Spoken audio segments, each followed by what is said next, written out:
What is going on, guys, and welcome back to Talking Jets with Tigo. This is Papa Edition, as I actually pre-recorded a Zach Wilson is starting video or a Joe Flacco is starting video in preparation for the announcement that was going to happen by Robert Saleh today, and that video is up. I still talk about a lot of good things in that video, so I didn't want to re-record everything, especially because you can see I got baby. It's hard to do things while I have baby, so we're gonna have a pop-up video while I'm feeding baby here.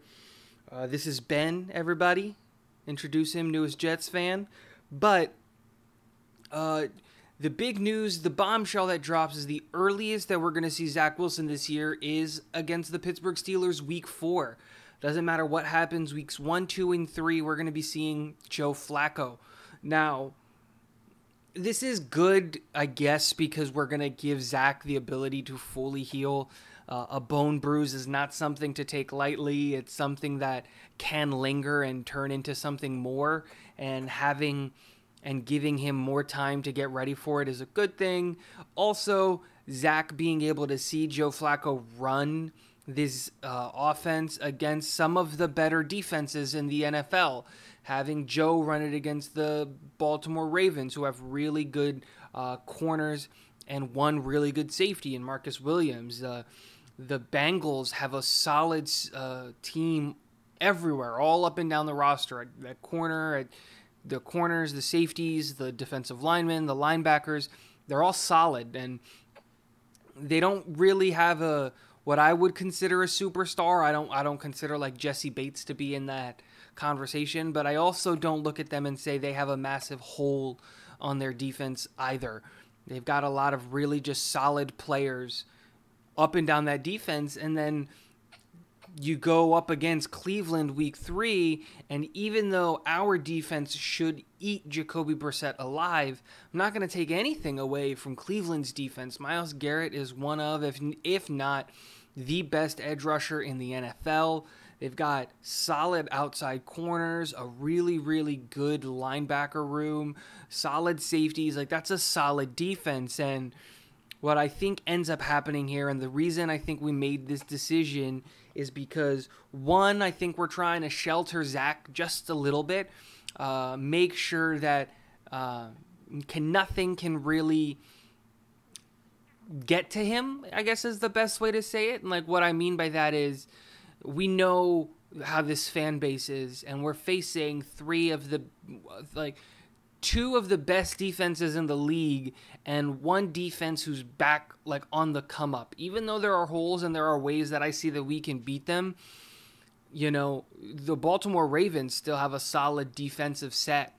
And so protecting Zach in this situation makes a lot of sense.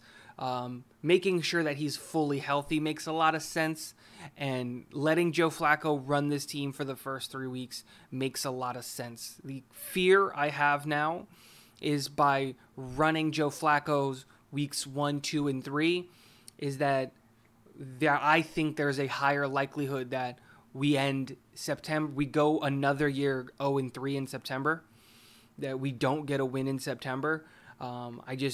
As much as I believe in Joe Flacco and I think that he's a great backup, he's got a tough challenge ahead of him, and he doesn't have the dynamic arm that Zach Wilson has. He doesn't have that dynamic athleticism that Zach Wilson has. You really just need Joe Flacco in this situation to be accurate and have the ball out on time.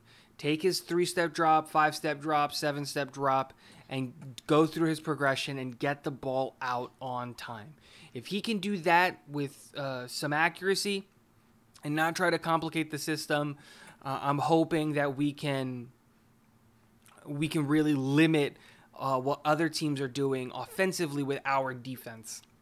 I think we're going to have to win some of these games coming up with our defense, because that's what the matchup is, I think, is going to be a lot this year, is going to be our defense versus the other team's defense as well. And that's how we're going to win, because we got a lot of young pieces on our offensive side of the ball. And I think a lot of these teams that we're facing have pretty big question marks on the offensive side of the ball.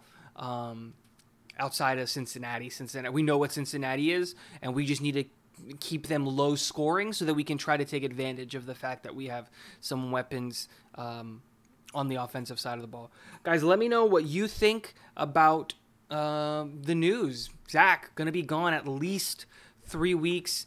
Say hi to Ben in the comment section below. And last but not least, go Jets.